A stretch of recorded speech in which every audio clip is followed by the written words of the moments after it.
pasok na naman tayo sa work. Ayan. Siyempre, lakad-lakad tayo dahil nga no service at all. Times check 7:20 a.m. So super mainit. Super mainit na dito sa Middle East. So ang gagawin natin is dito na lang tayo. Maglakad tayo. Pakita ko na lang sa inyo yung aking nadaanan, okay? So ito guys, yung aking dadaanan. Ayan. So, hindi pala. Dito pala tayo. Sorry. Naligaw ako. Kasi dito, marami kasing maraming mga daanan. Pero, magtapon muna tayo ng basura pala kasi nga, meron tayong garbage. There we go. Ang dami kasing pasikot-sikot dito. Ano pa lang ako dito? 2 months. 2 months in the making dito sa new accommodation. Dati kasi yung accommodation namin is doon lang sa hotel ng Mena Hotel. So ngayon nilipat na kami. So ayan guys, ito yung dinadaanan ko. Tingnan mo yung mga bahay dito. Yan, di ba? Oh, yan yung mga bahay dito. Oh, lahat dito naka aircon kasi nga tawag dito sobrang init. So what if sa ganyan ka nakatira? Tingnan mo naman yung bahay na yan. Diba? Pero naka-aircon. Tapos maraming tapunan ng basura. Ayan.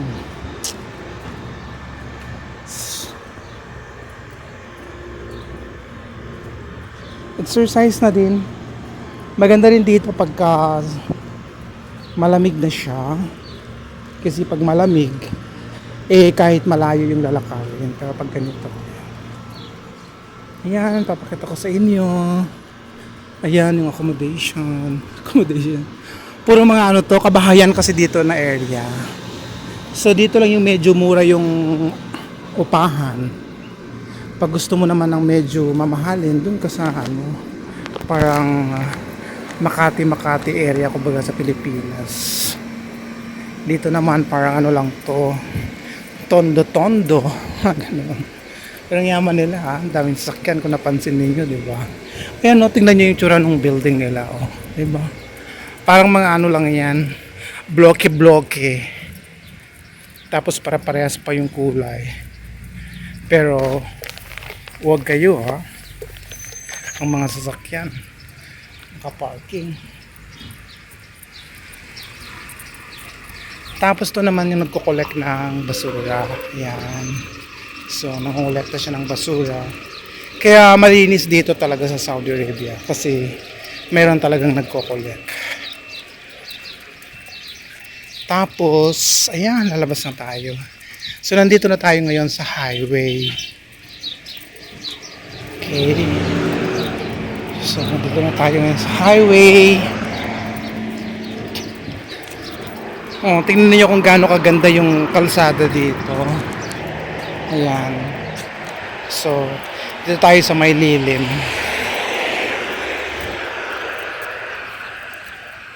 Ayan guys. And then, tawid na tayo kasi nga walang sasakyan. Ayan. Tingin sa kanan. Tingin sa kaliwa. Ayan. So, walang sasakyan. Tapos, pakita ko sa inyo yung bus station. Ayan, pag nagbabas kasi kami, dito yung sakayan ng bus. Ayan. Ito yung bus stop. Loading and unloading. Ayan, parang sa London, di ba? Ayan. Tapos, naka-aircon yan. Pipindutin mo lang siya dito. Ayan, tapos dito ka maglo-load.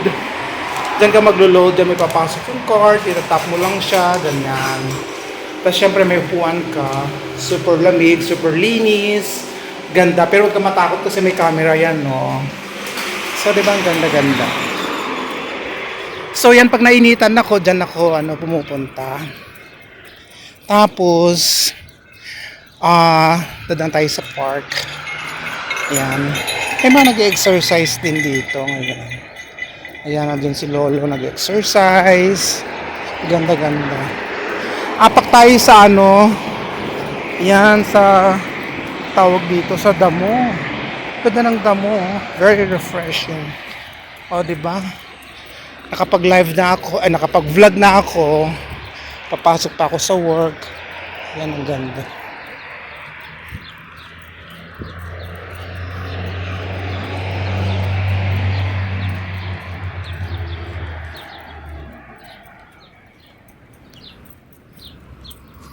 Punta dito guys. Ayan, maaliw talaga kayo.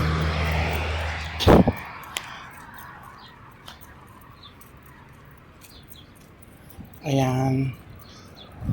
Punta muna tayo dito sa ano, sa medyo may lilim kasi nga may oras pa naman ako. So ipapasyal ko kayo bago ako papasok.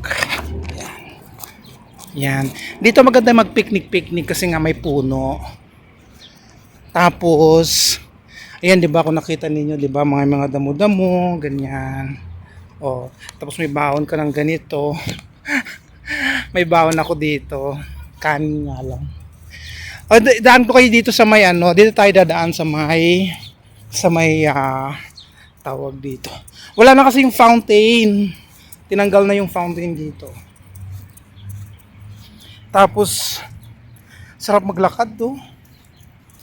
Tapos dito tayo ngayon sa ayan, sa tulay-tulay. Ayan. Ganda-ganda, 'di ba? Guys, may nagsa-sunbathing dito, oh. Diba? Kino-connect niya yung sarili niya sa ano, sa nature. So ganyan naman talaga. Kailangan natin minsan mag-relax tulad niyan, nagjo-jogging, 'di ba? Ito naman nagre-relax. Siguro wala siyang work. Naka-day off siya ngayon. Kaya ayan siya. Diba? Gaya, diba? Parang nasa beach. Kasi kailangan niyang magpatan. So, yun na nga guys. Diba ang ganda? Ay, may nag-spray doon.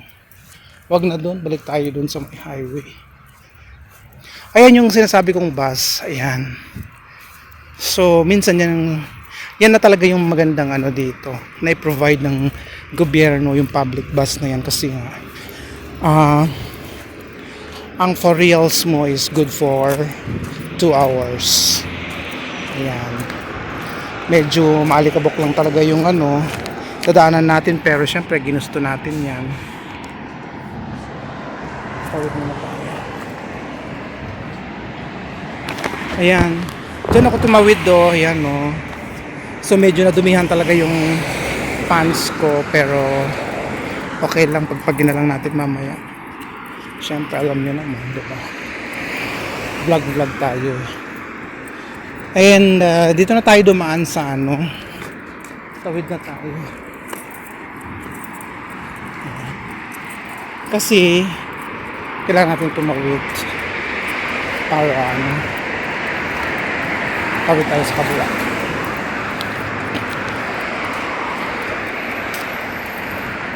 Ayan guys, so may tulay dyan. Pero hindi ko na may pakita sa inyo kasi nga ano, baka mamaya mahulog yung cellphone natin.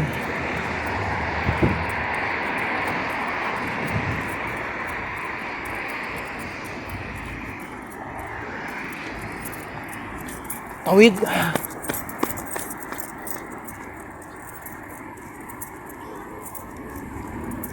Maglakad tayo sa ano, sa lilim.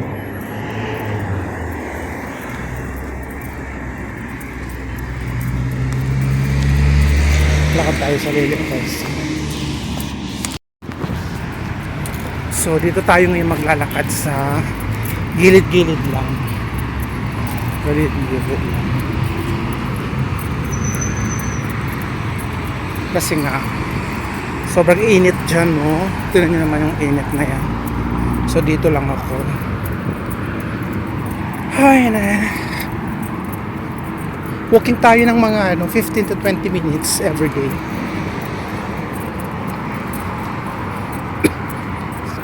Maganda sana kung ano, maraming puno talaga dito. Sa dadaanan mo, meron ka masusilungan. Pero wala eh. Walang puno. So very grateful na lang tayo kasi alam niyo yung mga ano dito, yung mga ganyan, yung mga pader nila. O makatakas ka pa sa taas ng pader.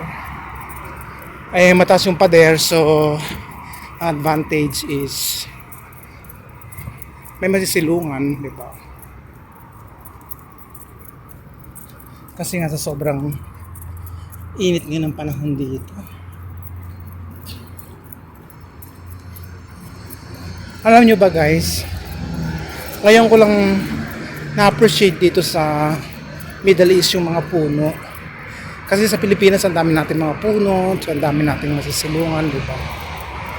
Ang magandang advantage talaga ng puno is makakapag-produce ng ano, malamig na hangin, tapos masisilungan ka niya, di ba?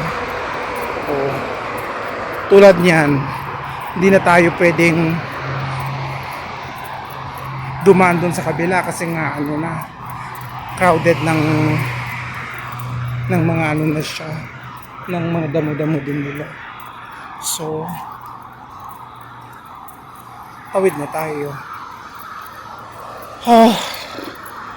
So dito na tayo ngayon sa yan, dito na tayo ngayon sa isang puno. So, imagine mo, 'di ba? Kung may mga ganitong puno lagi, 'di ba? Tapos dito ka sa kabila, meron ding puno.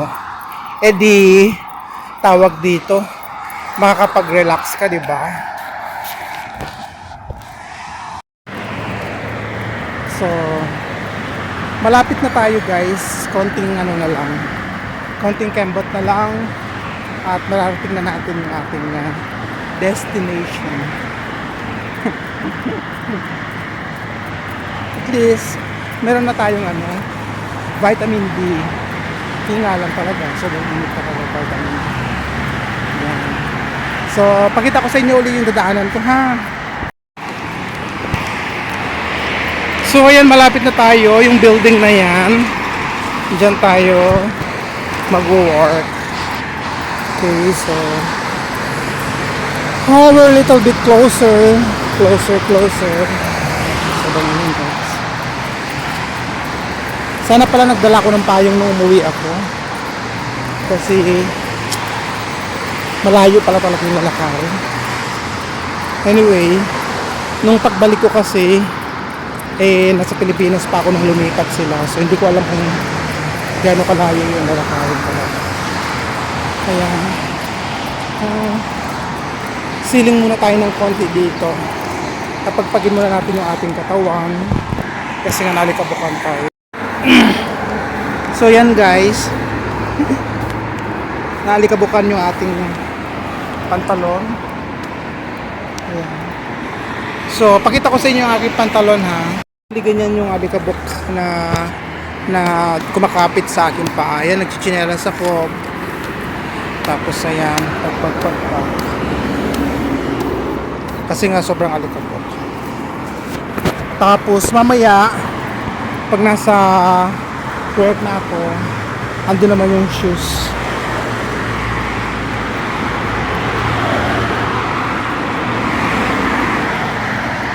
So ito na, guys, dito na tayo.